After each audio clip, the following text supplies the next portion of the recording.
everybody. It's me, Tom. Where's John? Where is he? Where's he gone? Oh, John Beech, everybody. Yay! Woo! Got to put my headset on now so you can hear me. What if you just forgotten to do that for the rest of the stream? And that was just, no, not the mic. I mean, come back up. Oh, just hidden the whole time. Yeah, you were just my hand would have just popped up and looked around. Proper punking me. Yeah. You were just would have been mean. Never coming out and just see you crawl out the door and be like. It would have been unusual if you hadn't known I was actually there for a while. Oh, yeah, that'd be, yeah. I also realised that I play football. Yes. As well as Lisa. Shout out to Lisa. Shout out to Lisa. Lisa did the audio. Woo! We go and play football straight after here. Yeah. And so I've got my football boots on ready, but I noticed they're green, so they're invisible. Whoa. Invisible feet. Isn't that weird? So, We'll never get it'll never get old. It would never get screen. old. I don't think it'll ever get green screen. It's never going to get old. I was considering wearing green today just for the floating head, but Abby had a jumper on the other week which wasn't green, but it wasn't like not green. So she was sort of like kind of there, phased but in and kind out of not of, there. Okay. Hello, everybody. Hello. Entry retains that John should do various elevator escalator gags behind the couch for an hour. Oh, for an hour? For a whole hour. I feel like every time I come on the stream now, I have to have like a new entrance. Then we'll like bring you down on like a pulley. Yeah, like one of those ropes, where I like swing around the silks. Yeah, silks just for an entry. In all sorts of gymnastic stuff. Anyway, hello everybody. Welcome to Jams for Tuesday. Magic Effects with John Beech. John, you're going to do some special effects. You're going to teach people how to do some special effects. I'm going to do my best, yeah. Continuing on, because it's our Magic and Wizardry theme, which, by the way, there are some amazing, good pun. Thank you. There are some amazing creations happening already in the Dreamiverse. So I'm very excited for next Tuesday when we get to see them all. Very exciting. So keep on going. You got a week left. So I'm going to make a load of like magic effects and some a bit more in depth than others. I'm going to do like a bit more advanced logic, so that'll be fun. Very exciting. And then obviously publish them, and you guys can use them. Everyone out there, add them onto your wizards and your broomsticks or whatever other magical things you've got going on. And away we go. Excellent. Right, if you've got any questions, you let us know. Yeah, I will try and answer them. And now we go down in the corner. Oh, look at us. So cute. Okay then. Right. Let's do this. So let's go into DreamShaping. So the first thing I thought I would do is like a lightning effect. Okay, cool. Now, interestingly, I'd seen someone do this on Facebook yesterday. Yes, Tap Giles. Yeah. Tap Giles. Now, hilariously, I was thinking, I'm going to do this lightning effect. And I was at my desk going, I'll just do this. And then notification from Dreams, so I had a look and someone had already done it. And I was like, curses. Yes. Oh, he said the same thing. However, I'm going to just like advance it a little bit more, which was my plan originally. Yep. And so we're going to do some advanced lightning arcing effects that hopefully you can all use out in the community. So there he is. There's Mr. Giles himself. Hey, Mr. T. Giles. Mr. T. Giles. Okay, let's do this. So I'm going to start fresh. Oh, that's a pun. The puns have already started. Oh, have they? Tap over here, stealing the thunder. Ooh, thunder. That's a good one. Well done. Very good. Oh, and curses are a magic pun too. Yeah, of course. Well done. Of course. That's why we said it. That's exactly why we said it. That's exactly why we said it.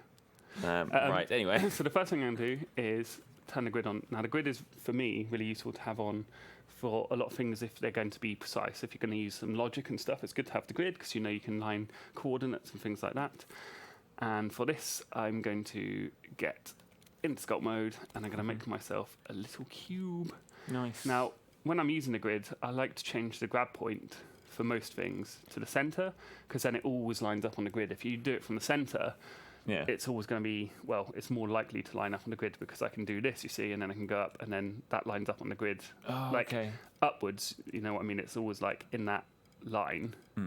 Whereas if I was holding it from the side, because it expands up from that side, it like that edge lines up, but the middle doesn't. So I like holding things on the middle, basically, is what I'm trying to say. That's the thing. In a roundabout kind of way. Okay. So I've got my thing here, it's nicely on the grid, and this is going to be one of my objects I'm going to use to create this effect, and I want two of them. Let's move this one over here, and this is going to be the sort of where the lightning goes between. Yeah. Okay. Oh, nice. I see. So the first thing to do is build lightning. And what I'm going to do that is set up like a little backboard, a canvas to draw on, which is going to help us with accuracy in a bit. Mm-hmm. I can turn the grid off now. And we're going to go into paint mode and turn on surface snap. And that means now I can paint on the surface. And while I'm here... John, quick question. How do people change the grab point? Oh, okay. So with the move controllers, when you're in sculpt mode, if you hold over the object, your shape, with your secondary controller, you press and hold circle, which would usually be scale, and then press the trigger button underneath. That goes into grab mode, and then you hover over now with your primary and press R2 and grab the... That's how you grab the middle. There we go. I think it's... No, I can't remember one. Without it in my hands, I can't remember. Yeah. On the DualShock. But you can do it on the DualShock as well. I believe it's in on the new indreams.me update. Yes, if you look on docs.indreams.me, there's a load of new website in matter of fact, which is amazing work by the Tom and Tom team. The Tom and Tom team. Tom and Tom team. Okay, let's make I got Tom's mixed up yesterday. Wow. As a Tom myself. As a Tom himself, that's cardinal sin. Yeah. Surely.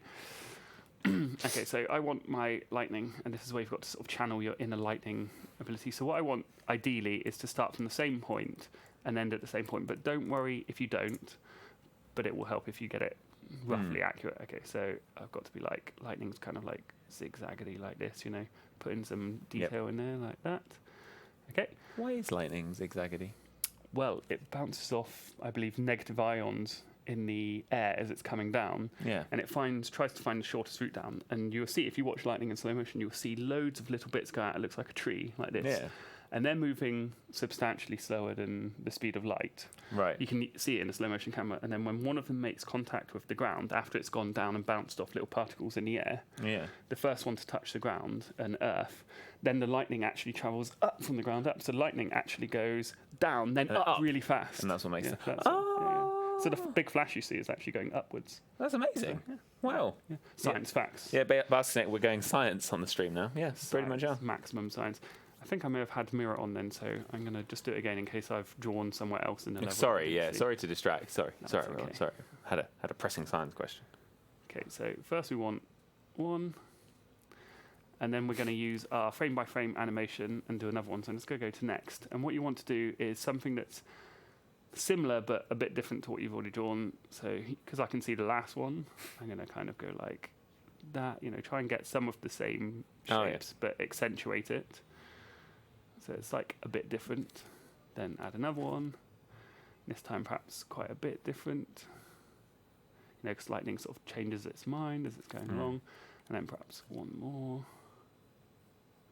Get one with a nice big arc like that. And actually maybe just one more for good luck. And this one I'm going to make it more straight. There we go. Okay. Nice. Now the reason I said about lining up, that you didn't have to be too exact, but it does help, is I can grab the bits individually and we can line it up afterwards. So I can just look at it and I can sort of scale that a little bit until it's where I want. And we can jump back through to the previous ones and make sure each one is lined up. Nice.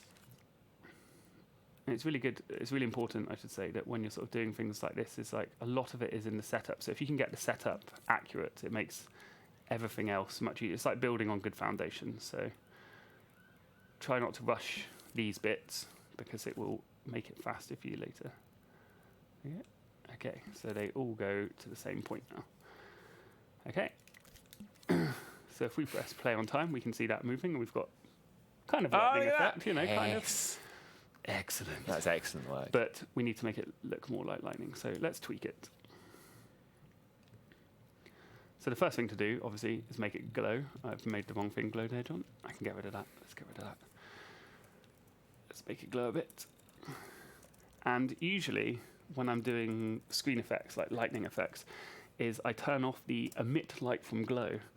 And the reason I do that is sometimes it will like over brighten everything else. It's like a bit too much. Right. So if you turn it off, you still get this looking really bright and vibrant, but it's not washing out your entire scene. Right. But what we will want later is perhaps to add some glow at the point where the lightning hits. Yeah. And so we work on that later. And that's like the thing with effects is to like, it's all about sort of tuning these numbers. But usually if I'm doing like explosions and things like that, I turn the emit light from glow off, and I perhaps use a light or something so I can control it separately from the spark of that. Nice. Okay, so we've got our glowing lightning, round it up to 60. And we go to the frame by frame animation, and I'm just going to speed it up a little bit. So while time's running, you can see as I speed it up to try and make it look a bit more like lightning. So that looks pretty good. And you can even ping pong it, get it to play once. I think loop looks best in this case. Okay. What I want to do now is on the painting effects, one of them is called hand-drawn animation. I'm just going to turn that up, and it's just going to add even more variation to it. Okay. Cool. Like if you could see it in slow-mo without the frame-by-frame animation, you would see it would kind of wiggle. In fact, I just draw a line so I can show you what that does in isolation. So if I press play on time and then I do that frame, you can see it wiggles it around like this. So I've added that on top now of the frame-by-frame animation, and it just gives it that like slight extra bit of variance. Yeah. Okay, so that's already starting to look good. Nice. Okay, now what I also like to do, and this is like, it depends on which one you're doing, it's nice to sort of have like a flow of direction of lightning, even though it's going really, really fast. What I'm going to do is bump up the lightning speed here.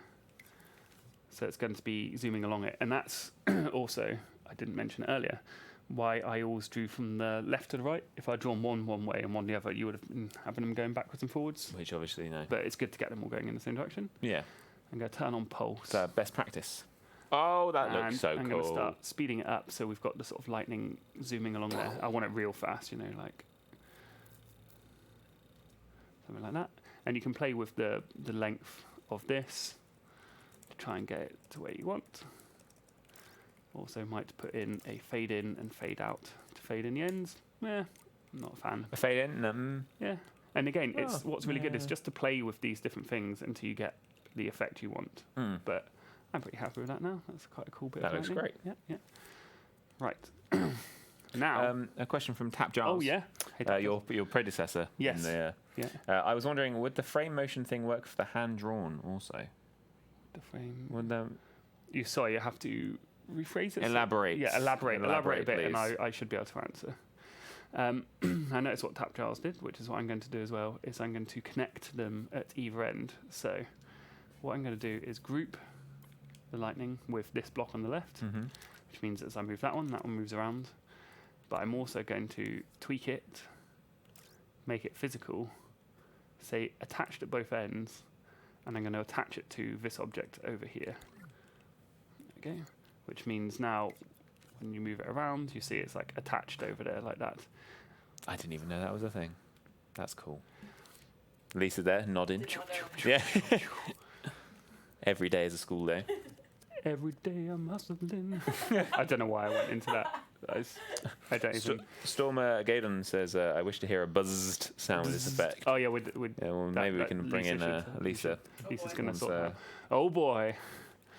And what you want to do is also fiddle around here with how floppy it is. So, because I can't really see what this is doing in isolation, even if time was running, I'm going to set up a quick little test. So I'm just going to get my action recorder out.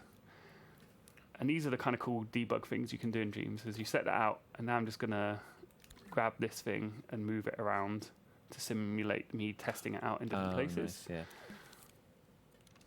So now while time's running, I can watch it happening, and I can change this, and I can see how that affects what it's doing. So having it lower looks a bit better for me, because it's not getting... Because when it's too stiff, it's got these bits that are like jumping out, which I'm not into. Oh, yeah. You can adjust the wind strength and all kind of stuff, but for now, I'm pretty happy with that. I'm going to make it glow a little bit more as well. Elaboration from Tap Giles. Oh, yeah. In the animation tab, there's a setting for when the paint is moved. The FBF frames, which I'm assuming is frame-by-frame frames, suddenly appear at the next point instead of smoothly animating. So are you on about this stop-motion movement here, I believe? Possibly. Okay, so the cool thing about this is a thing that Mark Adami and me worked on. And it's basically the best example was what I used it for. What was my case when I came up to Mark was I'd made this bird. So I'm just going to put on mirror here, and I'm just going to draw like a seagull. Strong seagull. Strong seagull. And I'm going to make it flap very badly. something like that, nothing too fancy. And so when we watch that back, we see it flapping away. Let's just increase how fast it flaps. So I go to here. So now we've got our flapping bird, right? Yep. Now, if I animate that through any means, like a mover or in this case an action recorder, I'm gonna, I've got my bird flying around like this. It looks very nice. Go back to about the middle. Stop recording. And if we watch it, see how it's moving smooth. Yeah. Its animation is not. It's like frame by doesn't frame. match up. So what you do in that case is if you turn on that stop motion animation, it only updates its position every time that the frame by frame animation updates its position. So now it looks much more like a sort of hand-drawn animation. Yeah. So that's a really cool thing for doing that kind of stuff. So I think perhaps what Tapdials is saying is if we turn it on the lightning, it will only move each time there's the lightning goes. A lightning strike. But in this case, not because because it's physical, I believe. It's probably overriding that. Right, sure. But it was a good shout, and I think it probably should work. So maybe it's a bug. Maybe that's the thing. Maybe it's a bug. Maybe it's not. Abby just tuned in, and is John about to electrocute a bird? I'm horrified. No, no, absolutely not. No birds will be harmed in the making of this. The bird was just curious to see what was going on. It was interested. Okay, so we have our lightning effect pretty much. I now want it to strike certain things. So this is where it starts to get a bit more complicated and exciting. So the end of it here, I'm just going to make sure is invisible and non-collidable. So make it invisible, make it non-movable. There we go. So it's completely disappeared, but I'm going to turn on the visibility so I can see it for now because it's going to help me in a bit. Then I'm going to do a bit of logic. So any logic, I will start off with a microchip. I'm going to stick that on here. Boop. Open it up. Use the grid and just align that with the grid nicely. No need, it's just good to keep things nice and neat. And you can name that electric logic or something like that. Because you should name everything. Yeah, absolutely. I won't do it for everything, but I'm just doing it because you should do it. And I've spelt it wrong, but hey, it's fine. I know what it means. What you mean. I know what I mean. What I'm going to do is get a laser pointer. Laser pointers, laser scope. Super awesome because they have some useful outputs. So once I get my laser pointer out, I'm going to sort of point it in this direction. Looks good. I'm going to extend the length of it for the length of my lightning. About there, because I don't mind it going a little bit further. Close that down for a second. And then over on my other block over here, let's get another microchip. Let's stick it on this one. And on this particular one, and imagine I've named this. You should name it. Definitely name it. Trust me. He has named this. I have named it. I'm going to put a follower on. And I'm going to make sure that this follower is going ridiculously fast. Yeah. It will cap out at its maximum whenever you type in something. So it's just a quick way of getting it to the maximum. Maximum speed, maximum dampening. And we don't want a range for it, we just want it to be able to follow at any distance. Okay, now I'm going to get its inputs and outputs. And I'm also going to get the inputs and outputs from the laser scope, sorry. And see where it says target position. I'm going to take out the hit position of the laser into the target position of the follower. Now what this will mean is it will, because it's not hitting anything, it will return 0, 0, 0, and it'll go to the middle of the world. So in fact, if we turn the floor on, you should see it slap bang in the middle of the world. We can fix that later. But for now, what I'm going to do is sculpt some land. I'll turn mirror off. And I just put that over here, so it's interrupting that laser scope. So if we turn it on, you can see it's hitting at this point. So now when we let time go, the lightning's going to go to that point. So this means, with the help of an animation keyframe, action recorder, sorry, I'm going to move this laser scope around. rewind, stop recording, rewind time, and we're going to play mode to see what it looks like. You can see the lightning is now tracking the surface. Like there's a little laser pointing out here, and this is always going to move to the end of it. So if we happen to get closer or further away, the lightning's always going to go to the right point. It's not just going to like pass through the object. In fact, let's just move that closer in and further out so you can see that happening. Right. Least like. So that's pretty good. That's really cool. That's useful. That's amazing. So this is how we started doing, but it still doesn't look great at the moment. So this is where we start making. No, John, it looks awful. It's terrible. It looks terrible. So bad. Terrible.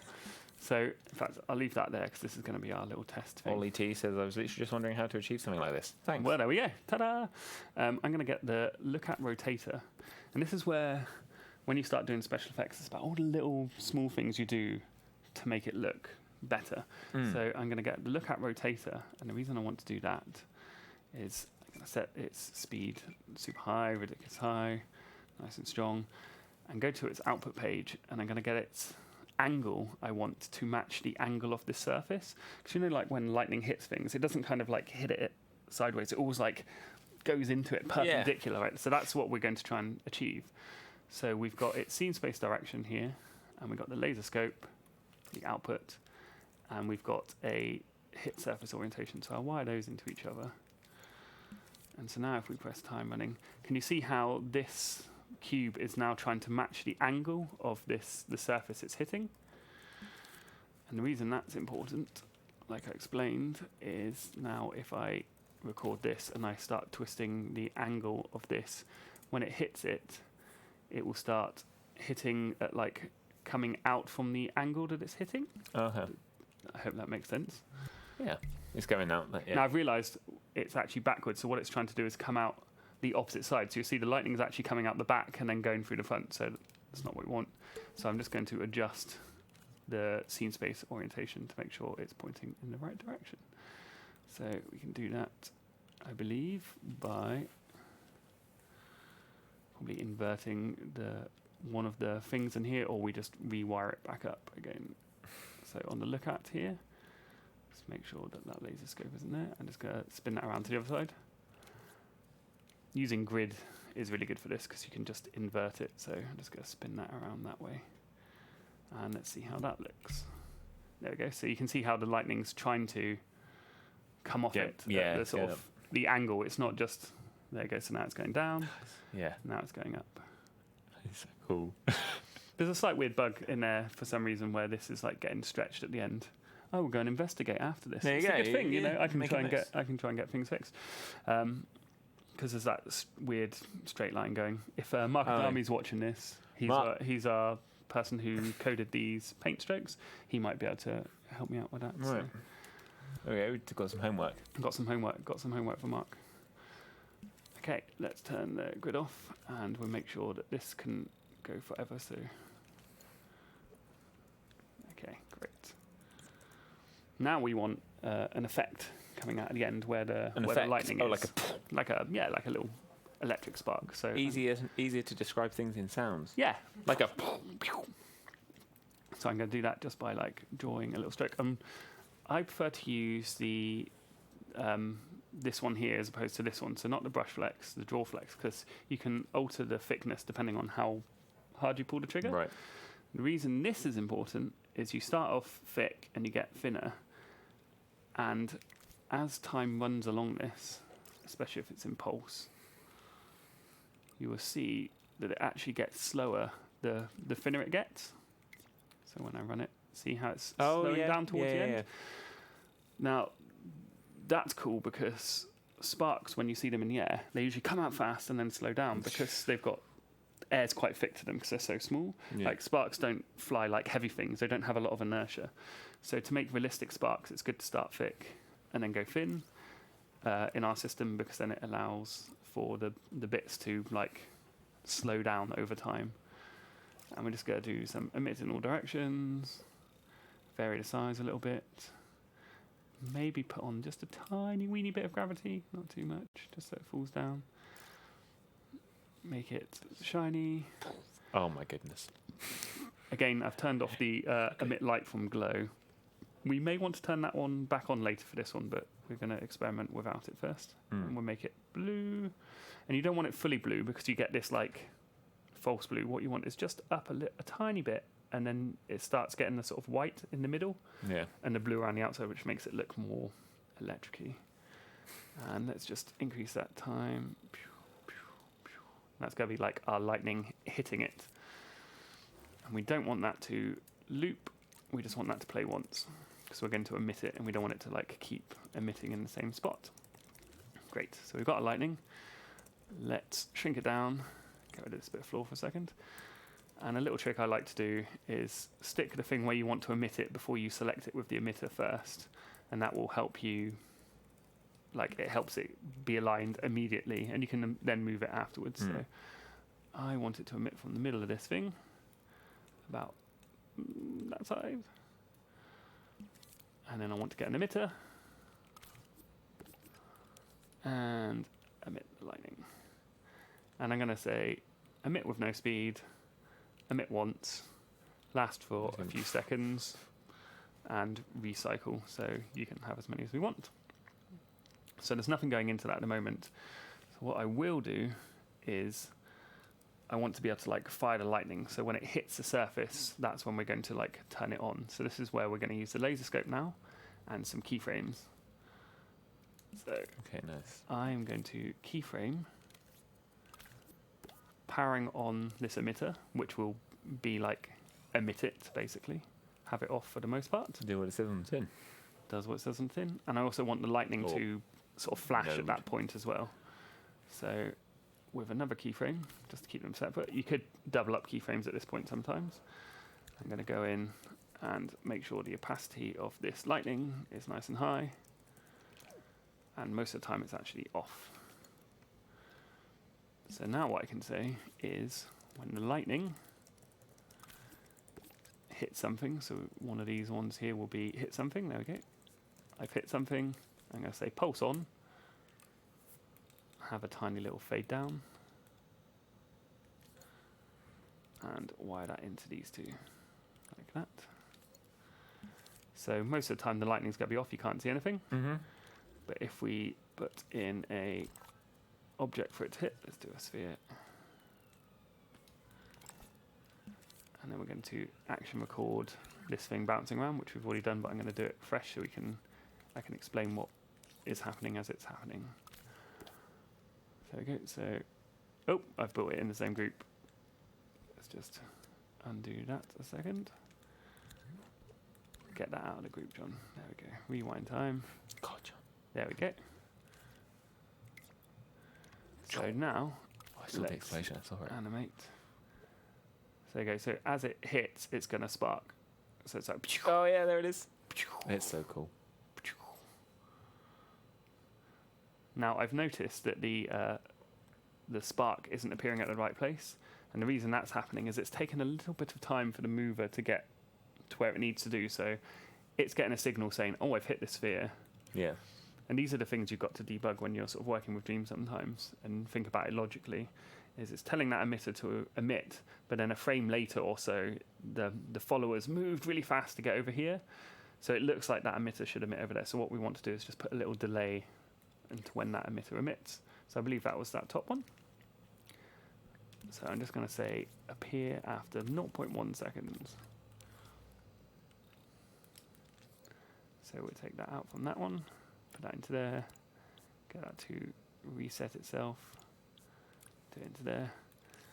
And now if we watch that back, we can see that the lightning will strike as a laser pointer. Boom. So imagine if we've got like a laser pointer here or a sort of targeting reticule, you can see where that lightning's going to... Now, I might adjust this lightning a little bit. What are you going to do to it? So the little pulsing that I was having going down it, I'm not sure is working in this scenario. So I'm going to, but it could be. So what I'm going to do is just turn it off for a second. Yeah. And I'm going to increase the boldness, which is going to increase the thickness of that line. And the impasto, which is going to make it more cylindrical, if that makes sense, down its line. So instead of it being like a flat line, it's going to have some like volume to it. Yeah. Okay, that's looking a bit better. Oh, yeah. never been so enthusiastic about lightning. Oh, yeah. That's nice. Can they make that sound while it shoots out? Oh, yeah. Oh, yeah. Now, this is the thing I was saying earlier. So I haven't got any of it emitting light at the moment. So what I'm going to just try and do is see if I make this spark emit light, to see if it looks better. It might be too much. It might not be, but let's have a go. No, I quite like that. See, it's just putting like a little blue glow onto it, you see? Okay. That looks cool, man. Now, the cool thing is we can just put in a control sensor into the laser scope, and we can just turn the laser scope on when we want. So when we want to fire the lightning, so let's do that. So let's get the control sensor, and let's go and make it wireless for now. But this could be possessed or anything like that. And I'm going to say on whenever we press X is when we want the lightning to fire. And we don't want to maybe not hold it, maybe it's going to be like a pew pew each time. So let's once again get a signal manipulator. These are super useful. So it's just going to pulse once. So that means pulse. And then fire that laser, turn that laser pointer on. Okay, so let's go into play mode. So no lightning, and then when I press X, assuming it's got a target, it's going to hit. Is it going to hit it? No. Oh, because it's got it's got a target. I don't think it's going to work. Oh, John. What have I done wrong? Got to troubleshoot.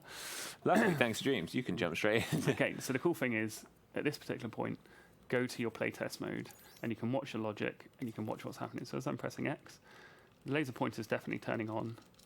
But for some reason, that's not coming, because I think perhaps the laser pointer is not on for long enough for it to get a signal it needs. So let's test that by increasing the fall off of that. There we go. There it is. There. And that's because it's missing at that point, so that's why it's not firing all the time. So to get a more reliable test, let's just make this nice and big, so we know we're always going to be hitting it. Super planet. Okay. And poor little electricity. So now it's like pressing the X. Now another thing that will make this more believable is you'll notice when it hits, it kind of like keeps moving along the surface. Yeah. So lightning, often when it hits, once it's like arced onto something, it will stay sort of stuck to that point. It won't sort of hit this and then like carry on like arcing over the surface. It will be like almost like stuck to that point. You know, like when it hits like a mast on the top of a building, like a lightning conductor, it like goes to that point, even though it's like flashing for a while. So what I'm going to do, just move it out of the way. Filippo in the chat says, "Hi, John." Hello. How are you doing? He also says, "John is a genius. Oh, thanks. Great with incredible ease. Congratulations." Thanks. I'm going to say that I don't want the follower to move at all when it's doing its thing. So we've got the keyframe here, which is making the lightning appear. So I'm going to use that, and I'm going to turn the speed of this thing down to 0. 0. Which means as it's actually doing its arcing thing, it's just going to like freeze in place. So let's see what that looks like. Is it going to hit? Is it going to hit? Is it going to hit? There we go. And I also want it to, instead of like, often when a lightning strikes, it doesn't do the like constantly changing its hit, 'cause it's already made its path. Once it's coming down, it's like bouncing off, and then it will stay locked onto that path. So at the moment, instead of making it do the like kind of thing, which you'd get if you were doing like a constant stream, because it would constantly find new paths, it's only got one. So I'm going to make sure it doesn't move forward when it's doing that. So if we just tweak the lightning and we go to its frame by frame animation, I'm just going to slow its speed right down. So again, when it strikes, instead of going really fast, I don't want it to go at all. And that should mean that every time there's a lightning strike now, it will just stay on that one lightning strike. Let's make sure it hits. Come on, get closer. Oh, yeah. So that's because I did 2 then. Okay, yeah. And I think there's also a little blend out on that, so it may eventually... So it's blending out a bit too fast. Giles says you could make the controller sensor follow imp and just move the imp around to aim. Oh yeah, absolutely. Yeah, do so that. that's like so the if bit you were where you're using going it to totally, or it shoot could be on the things. end of a wizard's hand. Oh yeah, All that kind of stuff. Yeah. So I usually do this. This is the sort of debug thing I was telling you about. It's good to have this to like simulate what's going to happen, because then I can just quickly work on things and change it and then see how it's going. And then later, when I need more individual, unique examples as I'm doing it, I might do as Tyler says, and do that kind of stuff. So this, I realised that even though that's keyframing that down, because this has got a smooth blend going back up, it's kind of like going back up there. So what I want that to actually do is like totally freeze. So I'm going to cancel that animation just for a second. Stick on another one, which is don't want you to do anything. And instead of it just being a smooth blend up, what I want is it to be like it's definitely off for a while. And the way I do that is use a counter. And this counter will get activated at the same point. So I'm going to activate it with that. So this would now be like to 0 once it's been activated. And then after a certain amount of time, let's say, I don't know, 0.3 seconds, something like that. Again, a guess on time. Then it can reset itself. Nice. So it's like, I'm on, then 0.3 seconds later, I'm off. It's just like on or off. It's like totally binary. You can use the, on this page, you can use the various different thresholds and stuff here, but I like to see it like that because it's sort of clear and logical. Yeah. So let's go into play mode again. And so press X, and you can see it like freezes now. Oh, yeah. Oh, that is cool. I still don't think the spark's coming out exactly where I want it to be, though. A bit too far away. Yeah. I think I've got a feeling it is not doing exactly what I want it to do. So let's have a look at that emitter again. Now, one of the cool things is there's a emit transform here, so you can say where you want it to emit from. So what I'm actually going to do is just try this out. I'm just going to wire the hit position of the laser straight into the scene transform of the emitter. So instead of like choosing where to emit it like I did earlier, it's now going to emit based on logic. Its position is going to be based on logic, which hopefully will be more reliable. But let's have a go and see. See, so the spark, it looks like it's in the right place now. I think it also needs to be brighter, that lightning. So let's really crank it up. So crank it up. And if we turn down this speed now, I think that will make it brighter, because what was happening was the animation was moving along it, and if it moves too fast, it actually makes strokes a bit dull. So you saw then it looked a bit blurry and dull. That's probably because the animation speed on it was so fast. Yeah. And that's from when I had the pulses. So now let's have a look. Yeah, there it is. There we go. Stronger. Oh, and the spark's coming out. The spark's coming out. I think it's just maybe it's because the thing is too big. And this is where we can start adding sounds and things like that. Do we want some sounds? Is there some good lightning sounds, Lisa? Yeah. Or could we make? I know that there's a thunder ambience in there, and there's also lots of electricity sounds. You could fake a lightning sound. Okay. Oh, Let's have a look. Yes. I can't hear anything at the moment. So we can turn it up. You've got the TV controller. Or you can turn it up. Yeah. Where's the TV controller gone? The TV controller. Will it be in dramatic effects? There could be some in Stingers and Sweeteners, actually, if you look in dramatic effects. Or would it be in weather? So there's a thunder ambience and weather. But what you're looking for is probably in dramatic. Oh yeah, so yeah, that's exactly. Let's try it. Sorry, everyone who's listening to all the horrible sounds. Stingers and Sweeteners. And then on the left side. Yeah. Oh wow, there you go. Oh, that's a good sound. Well, that was a bit sci-fi, but. That one was good. Electric. Sparks up in the top. Yeah. To the right. Okay, let's use that one. So again, let's just put that into and make sure it's playing one shot. There we go. Let's give that a go and see if that works. Nice.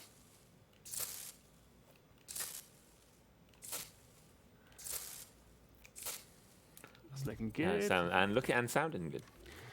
And I'm going to make this freeze for a little bit longer because it's not quite frozen for long enough for me.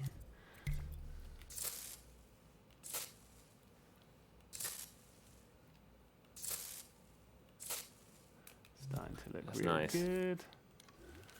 Now, what I want to do is to get a bit more debug going. I'm just going to make this cube visible again. It's going to help me see it in play mode. And I just want to see if that cube is like on the right part of the surface. So it's really important to like debug your things as you go along. So at the moment, the cube is not on that surface. Why is that not on the surface? So we should be seeing that move around on the surface of the cube here. Right. But it's not. It's just staying still. Why is that, John?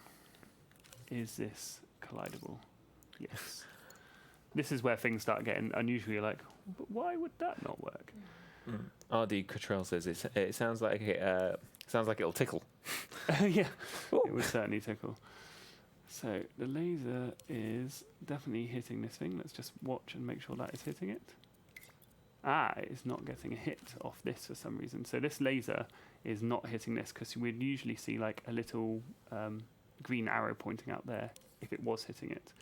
So I've got a feeling something is going on here which is making this not hitting this thing. So I probably changed an option somewhere without thinking about it. So we've got it to hit collidable things and things that are visible and things that are every name. So it should be hitting this.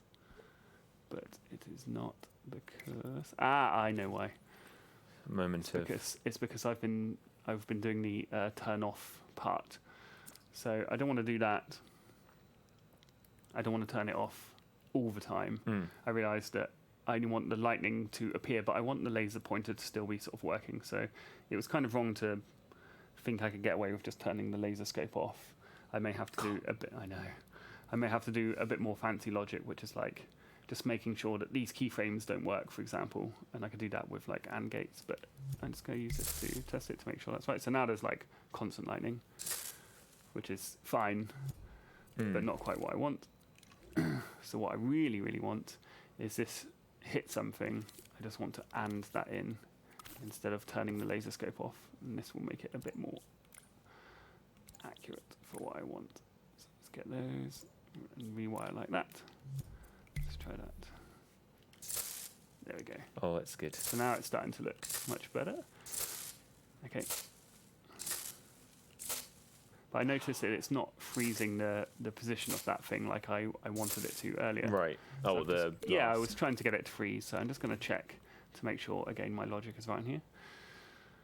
So on the follower, I see why. Because I've got it, again, with this signal manipulator, which has a fall off. So even though it's freezing for a little bit, it's not freezing for very long. So I'm going to use the binary freeze option that I created earlier. Okay, let's try that. There we go. So now you see it like completely stopping when I hit. Oh, yeah. So this is what I was on about, how the lightning sort of locks onto one place, you see? Yeah. And now what I might do is undo the change I did to the emitter with its position and rely on its position with the cube, because it looks like the cube's in a much better position now.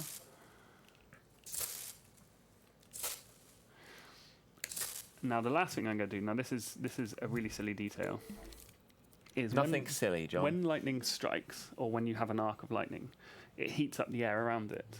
And as we all know from like high school science, hot air rises. Yeah. And so lightning arcs, you will see when they're arcing, they rise. That's why, you know, in your science fiction films, you have those like V-shaped things of electric going across. It's going zzz, zzz. Oh, yeah. That's because the air is rising, because the lightning, the electric heats the air up. So what I want to actually do is, over the course of like the flash, I'm going to make it rise upwards. And the way I'm going to do this is using the gravity setting on it. So if I tweak it,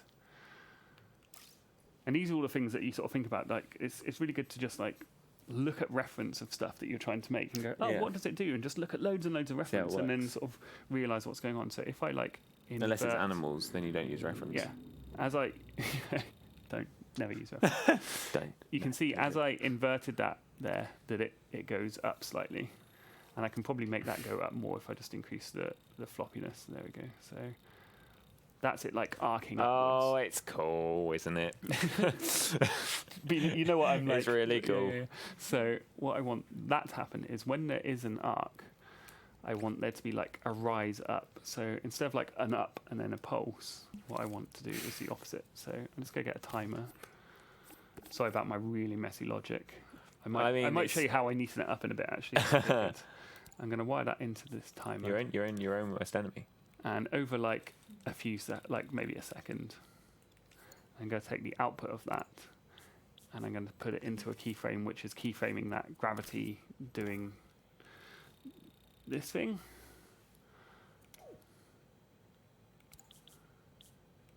And then when it gets to the end, it can reset. So let's just see what that looks like. Oh, look at it. Oh, yes. Oh, that would look cool with the... Yeah, that looked really cool. Sorry. And you can see what I mean, like how it's starting. Now, I noticed it's like, it doesn't seem to fade very well. So what was it that I was getting to? This is where it's fun to check stuff. Is I believe I was keyframing the opacity of it from... see. So when I changed that freeze earlier, because I freezed it on the same thing, it's now just binary, which I don't actually want. So I'm just going to separate out these two things. So I'm going to leave the freezing this thing over, but I'm just going to remove the opacity I used. And I'm going to get another keyframe, and I'm going to do that for the opacity, and the glow is already on maximum, but let's put that down. So now this new keyframe with this bit of smoothness is now going to make the lightning fade a bit, which is going to look nicer. There we go.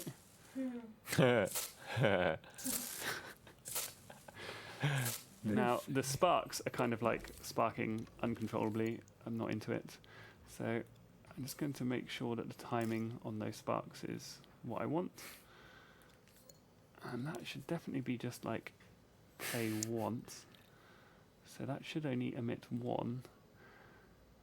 Okay, let's just try that again, because it should just be doing like one little flash, but it's doing like multiple zings then. So why is it doing multiple zings? I have turned it on with that one, which is, follow that around. It's into this. I know what I've done wrong. So this thing, this delay I put in, it's self-resetting itself. So the reason I did that is I put after 0.1 seconds, fire the thing. But because this has got a fade of 0.3 seconds, for 0.3 seconds, this thing is constantly resetting itself. Right. So I don't want that. I only want it to reset when this thing is no longer on, ideally. Okay. So let's just try that. So when that thing is no longer on, reset that. Let's just see if that works. Lots of things with logic is just like trying things to see if it works. There we go. So now it's just getting one spark. And I want that spark to be even more awesome. So I'm just going to go into here, and I'm just going to say, like, give me loads. Gimme, gimme, gimme, gimme.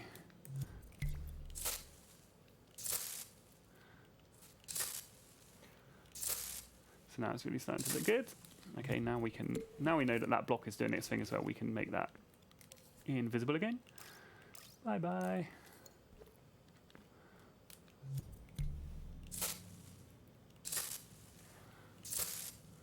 So this you could just have up in the sky, like, you know, making lightning come down from the sky. I'm going to make the sound more awesome as well. Yeah, someone has just suggested that can you add one or two more electric arc sounds? I am absolutely Extra sounds are always surprisingly fun. Someone asks a question about emitting. When you choose an object to emit, does the original object still take up space in the game? I've noticed that it remains in the dream after you've paused, but only invisible. Okay, so when you've got something to emit, there's the cost of the object you're emitting, which is always there as a reference, and then as new things come out, your memory and the frame rate and performance will start costing more. So you can't just like, else you could emit a level infinitely big and it wouldn't cost you anything. So while time is running, emitted things start to cost more, but as long as you can sort of manage that, you can still have like levels you emit, as long as you're like deleting old emitted stuff so behind you. Make sure things are going away. Yeah. So you can't just fill up a level with like infinitely emitted things. Yeah. Let's go for. Yeah, I'm gonna go for. Oh yeah, that one. I just like over the top madness. Lisa's probably looking like, God damn it, John.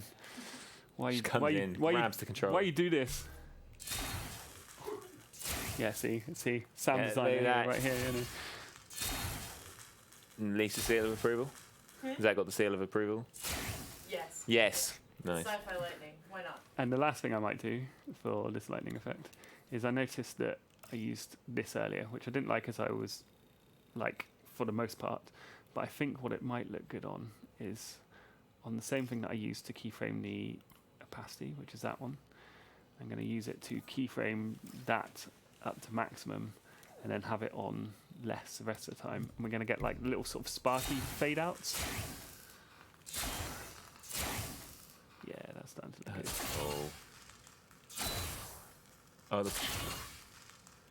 Oh, they would sound. Oh, yeah. And again, now the thing is with Works. these is like you won't get it right straight away. Like I've been using the tool for ages, and you saw me bumble a whole bunch of things. Then Yeah. don't worry, just keep going. Let's try that. Let's try that. And that's why it's really important to name things as you go along. Because now I look at it, and even now I look at those keyframes, and I'm like, which one did that do again? And I've got to kind of click on it to look at what it did. So please make sure you name your key, like more than anything else, keyframes, and also make sure you sort out your chips afterwards. I always like to have things that flow from left to right as Like nicely as I can, as you would read it. Yeah. So my sort of tidy up process. Stuff that loops back on itself, I put at the same height, so they're like in a line. Keyframes and outputs I usually put all the way on the right hand side because they always do something. Logic in the middle, and it just starts to become like a whole lot easier to read. And it's good to kind of keep it a bit neat as you go along if you can. Yeah. I mean, you can't always because you're sort of like organically growing it, so you know you may mess things up. And like try not to cross wires. Like there, I noticed those wires are cross. And, you know, try and keep I guess so, things. especially if you're going to share, you're sharing. Oh, if you're people sharing so it, people can understand it. if you're sharing it, definitely that's like the biggest thing for keeping stuff neat. And if you get like a weird wire that's crossed like that, that's hard to read. Again, don't forget you can use nodes. You just press X on a wire, and you can make nodes. My rule of thumb is wires that are going backwards, I put at 90 degrees like this. And you will see this in the contraptions and stuff that have come out, that wires that go backwards are sort of 90 degrees. And then wires that are going forward, I always put like an angle on to show that they're going forward. So something along those. Oh, that's nice. That sort of. That's why we do that. That's why we do that. So you know if wires are going forwards or backwards, and then you can try and keep things neat. I wouldn't do this right at the very beginning because as you then like modify all your logic, you're suddenly like, oh no, all my little bits are in the wrong place, and it's a bit like art passing your level before you've done it right. It's like do this towards the end. So when you've almost finished your logic, or you finished a part of your logic, put it into a chip, compartmentalize it, and then neaten it up like this. Yeah. It really helps you later. Like it seems boring and like, but like it's like good housekeeping. So that's what I like to do. Okay, how much time have we got left? We have, it's 53 minutes. 53 minutes left or 7 minutes left to go? 7 minutes left to go. More sound. More sound. Oh, is that? So there's been a couple of questions asks about burn marks. Like Oh yeah, you want some burn marks going on. Yeah. Think Okay, we can demo that? Yeah, I think we could do something like that. So you can't paint, unfortunately, onto the surface things dynamically in real time. Maybe we'll do that in the future. Who knows? Who knows? What we might be able to do is emit some bits of paint onto the surface. So we'll try and do that. So we should be able to actually hijack the logic that we already had here for the emitting this. So what I'm going to do is make a quick burn mark. Let's just see if this works. So that's going to be my burn mark, that shape. Black, obviously. Of course. And burn mark. Oh, that's strong. That's strong burn mark. Out of the box. I use stamp snip it down. There we go. So that's going to be a burn mark. And I kind of want it to be emit around about there. Again, this will probably take some refining. So this is, again, probably not going to work out of the box. I want to get an emitter. Jing, jing, jing. And I'm going to say emit when the one that emits the lightning is the sparks, which is, again, see, haven't named them. I'm having to check them. John. It's that one. There we go. So that's the one that's going to power that guy on. So he's powered off most of the time. And I'm going to emit that effect. So let's grab that effect. And make it last forever, actually. Let's just see. So it's always marked. Yeah, let's just see if that, until more sparks come along and get rid of it. There we go. It's so good. Look at that. Kind of works. What you'd probably want to do is, because they're like completely black, and I did that intentionally so I could see if they were even working, is if you just go into it and then tweak it a little bit so its opacity's down fairly low. Yeah. Then, and even actually increase the impasto a little bit, so then you've got a little bit of surface like detail coming out. And Abby's here! Abby's here! Hey, Abby! Stream crashing. Hey, stream crashing! Yes. Come in. We're Do you making want a microphone, Abby? making lightning and stuff and things. I was watching, yeah. Oh, cool! Abby, Great. here's a headset in case you want to talk to the people. There we go. Now we've got like a more faint burn mark. Basket Snake, I will not say yes and nod to whatever it was that you want me to yes and nod to, but I will acknowledge your messages. So now we've got burn marks, Hey! just like that. Look at That was that. amazing. That was in the time it took me to walk over here. That's great. So that was just hijacking the. We'd already done the tech with the other emitter to emit the Yeah. spark, and I thought, well, instead of emitting a spark, let's emit a burn mark. And the reason it aligned to the surface is we already had this lookout rotator making it align to the surface. Remember, because we wanted the lightning. Because so, of the- yeah. So that's why when I put it here, I made sure it was in line this way with that cube. Yeah. So no matter what shape the surface is, in fact, let's just reanimate this thing so we can sort of shoot it from different angles. So let's get rid of that. Go to the animation, and let's go like move it around so we can shoot at different angles and see that burn mark at different places. Stop recording. Chat says hi, Abby. Chat says hi. There we go. Oh, So the it's burn mark so will align to the cool. Cool. Yay! Yay! Well done, John. Oh, thank you. Excellent. That's excellent. Any Well, more questions? or does we've anyone got have time? any? We've got like 4 minutes. So minutes. watch for the questions down And then below. I'm like at that door. And then he's gone. I'm like, Football. Oh, we have a monitor now. That's Yeah, we have to it's chat like, down oh there. yeah, I can actually see. Are you enlightened? I am very enlightened. Yeah, it's been some amazing puns. Everyone Yeah. says thank you for showing that. No, that's Everyone okay. says, Matt, G3G says, shockingly awesome. Great pun. Great pun. Excellent work. Someone loves seeing stuff like this. Dreams is amazing. I love seeing stuff like this. It's really fun. I'm gonna have to watch that one again. It's, Yeah, really it was like, useful. it was a bit logic heavy, but I thought it'd be good to do. I think something people like have been that. after some logic tips. Yeah, Sean Vertigo asks, what magic school did you go to? I can't tell. You can't tell. It's What did you get on your owls? Yeah.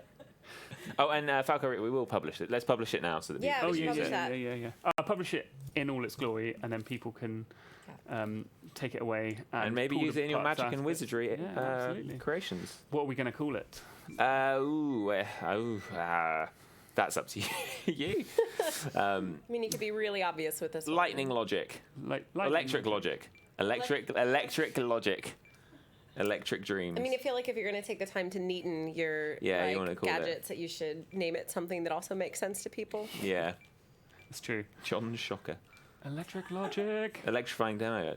Thank you, John. And then we're going to be back on Thursday with community creations. I played every entry for the classic novels jam. Oh, they're so good, aren't So they? exciting. It was People so have been good. so It was creative. so good. When you There was some- featured in one of them as well. When you featured in one of them. Well, there is a pig detective. The pig detective. Jane is Austen, which a lot of Seb fun and to do. Lottie. Well done for that one. That's incredible. yeah. And not that it won't. I mean, not that we're going to show any bias in what we have on the stream this week, but that No, will not be at all. on the stream this week. I'll definitely be on the stream this week. And then, yeah. Yeah, and then next week I think Rich is going to be Rich is our gonna come. guest, and we may not have a Thursday one because we have another show to support. So. Oh, yes. But then the Tuesday after is Kareem. Kareem's Kareem's coming next back. stream. Okay. 1st of October, I believe. That's Yeah. exciting. Yes. So that's the next Kareem's Dreams stream Amazing. in I'll front of tune the in to green watch that. screen. And we have more things coming up, which hopefully we'll be able to talk about next week. I also want to check something. Next week. I want to check something. I want to check what the next. I'm not going to spoil what the jam is. You better not. But I want to check while we're here Don't because ruin it for us, Tom. I think it's. Wait, so you're just doing this to like dunk on This us? is me. Okay, I no, know it's what not it what I is, thought but, it was like- going to be just yet. But there's some cool jams. I thought you were coming about up. to say Oh, well, it's thanks, cool. thanks for that. Yeah, it's I'm glad cool. it's So, yeah, cool. some cool jams. It's not quite what I thought it was, but All right then. exciting, everyone. Woo! That wasn't as exciting as I thought it was going to be. That was most exciting for Strong you. ending. Yeah, I That's for really us. thought it was going to be something. Quick, grab his laptop. Oh, wait, whose side are we on? No. Okay, right, everyone. we will see you on Thursday. Okay, bye everyone. See you Thank you, Thursday. Lisa, for doing the audio. Bye, everyone. Thanks, Lisa.